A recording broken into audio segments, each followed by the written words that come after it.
Hi everyone, Aaron here for Zollotech, and today Apple released iOS 17.1 to the public.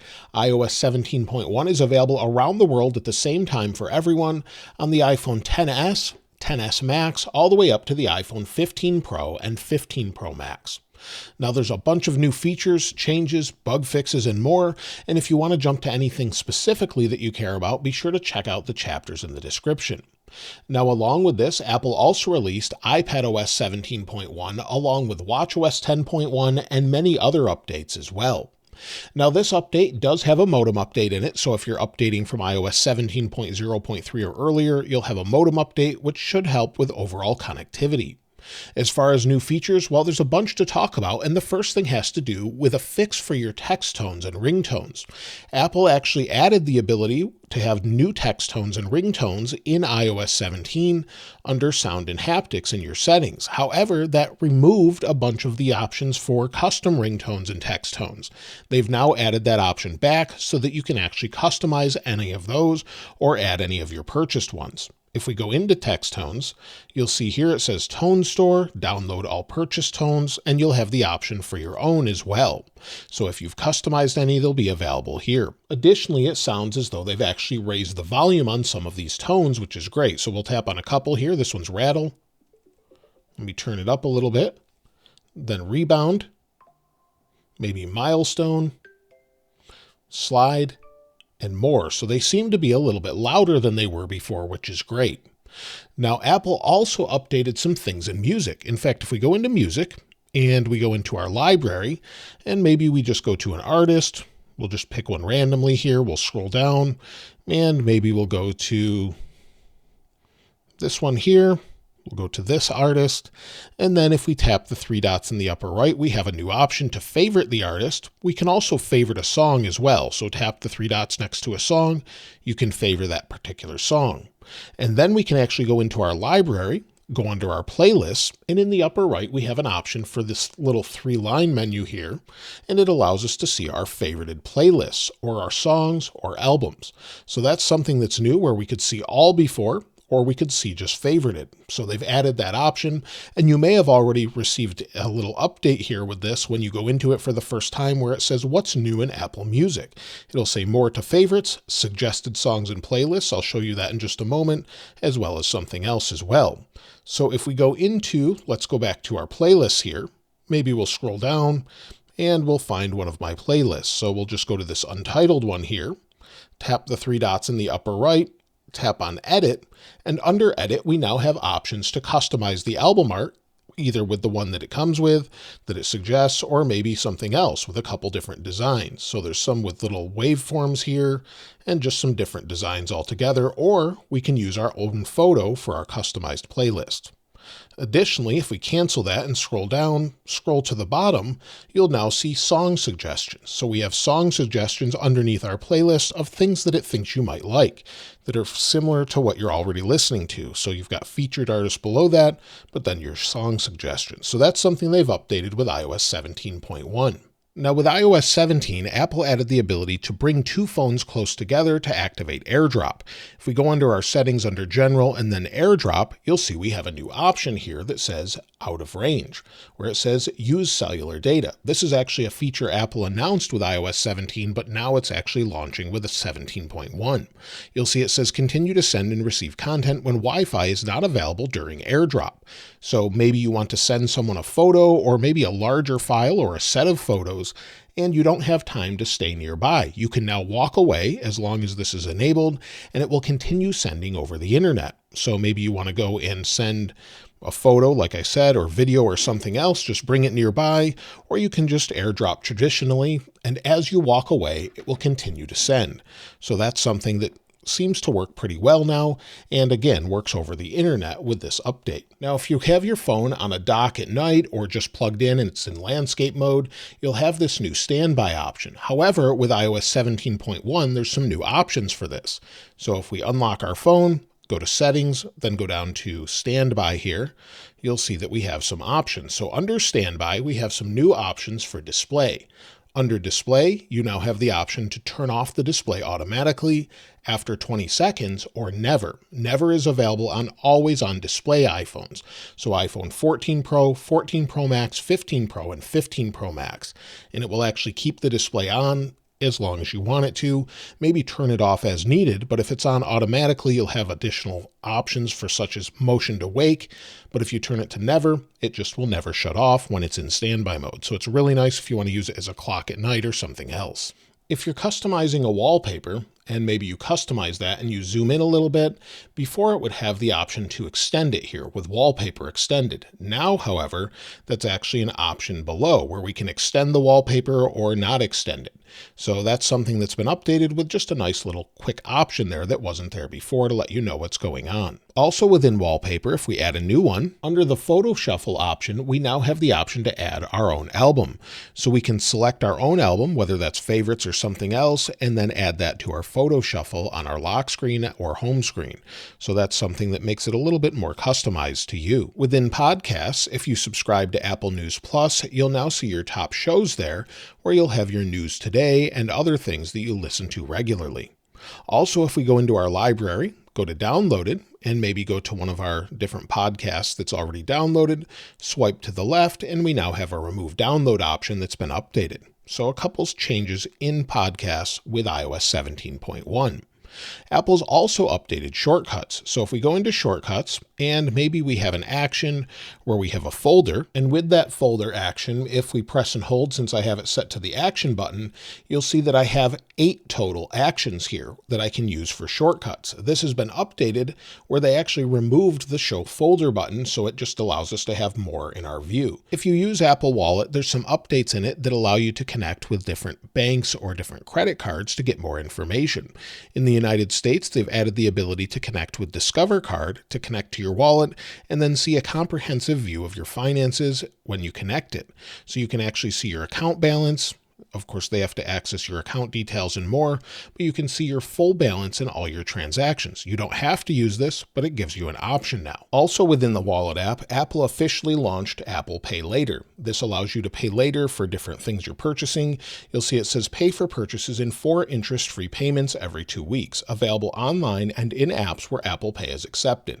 So that's now live officially. It may not be available in every country, but the overall service is live for everyone now in supported countries. Apple has updated the Books app to now have a new Read Now section that's been redesigned with some changes.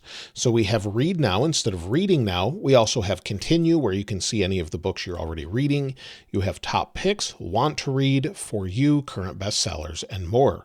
So that's been updated. They've also updated the action button on the iPhone 15 Pro and 15 Pro Max to be less responsive when it's in maybe a pocket, in a purse, or something else. So if you were bumping into it and it was activating, now it should be less responsive when it senses something's nearby based off the proximity sensor and possibly movement sensors as well. So maybe you're walking and it was bumping the action button and turning on the flashlight. It should be less responsive to that now. Additionally, on the iPhone, Apple has updated home key support with Matter locks. So if your lock supports the Matter standard, that should now work within your home app as well. Apple's also added Nintendo Switch N64 controller support in iOS 17.1. So if you've wanted to use that controller, it should now work through Bluetooth on the iPhone and iPad as well. And speaking of iPad, Apple's actually added support for the new 3rd generation Apple Pencil with USB-C. So it's not really a huge update with the Apple Pencil, but it has USB-C. They announced it. It's coming in November, and they've added that support to the iPad. Also, all of the new features I've mentioned already are added on the iPad as well if they pertain to that iPad. So there's not really any changes there. Apple's also fixed quite a few things in this update as well. So there's a bunch of bug fixes that they've finally addressed. The first thing Apple's fixed has to do with screen time. If you're using screen time across multiple devices, they've improved the reliability of the syncing across those devices. That's been updated with 17.1 along with fixes for significant locations. So if we go into privacy and security, go to location services, scroll to the bottom, we have system services, and down at the bottom of that, we actually have significant locations. They've improved this so that when you reboot your phone, if this is turned off, it won't automatically turn itself back on.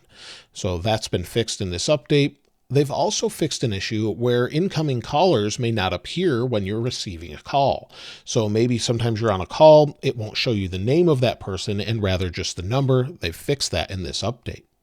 They've also fixed an issue where it could cause the keyboard to be less responsive. That was a big issue many of you have said that you've had, and maybe we're in Notes. And within Notes, if we're typing, this is the keyboard, and it seems to be fast. So it definitely seems to be improved. Many people experienced lag with this before. Within settings, if you have an iPhone 14 or 15 model, under Emergency SOS, you have the option for call after severe crash. Apple has optimized this even more in this update, so hopefully it's not activating when it shouldn't.